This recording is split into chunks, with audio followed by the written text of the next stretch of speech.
Justin Hubner kembali jadi perbincangan. Hal itu setelah dirinya melempar kode melalui sebuah unggahan di Instagram Story Rabu 31 Mei 2023 malam.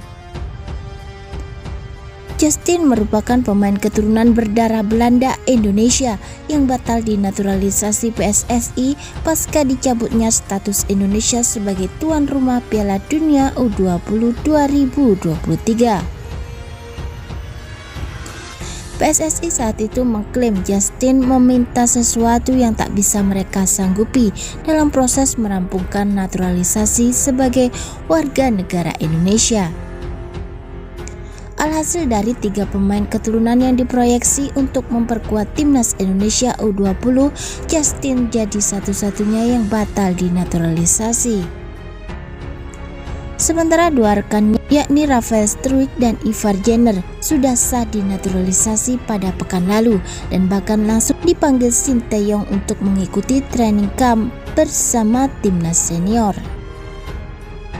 Jelang timnas Indonesia memainkan 2 laga FIFA Matchday Juni 2023 kontra Palestina dan Argentina, Justin Hubner kembali melempar kode.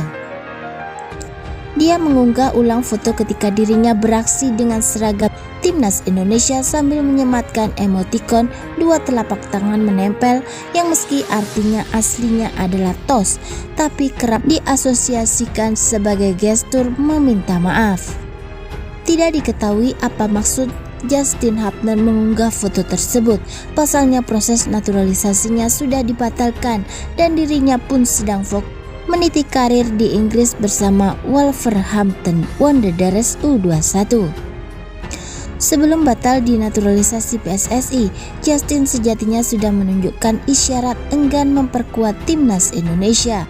Pada 25 Maret 2023 lalu, Hubner mendapat panggilan untuk membela Jong Orange kontra Prancis U20 ketika dirinya juga mendapat panggilan menjalani training camp bersama timnas Indonesia U20.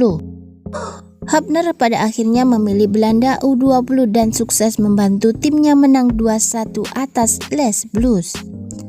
Momen itu dianggap jadi indikasi batalnya naturalisasi Justin yang 5 hari sebelum membela Belanda pun tidak hadir dalam rapat bersama Komisi X dan 3 DPR RI. Terkini Ivar Jenner dan Rafael Struijk bakal segera bergabung dengan TC Timnas Indonesia mulai Juni mendatang.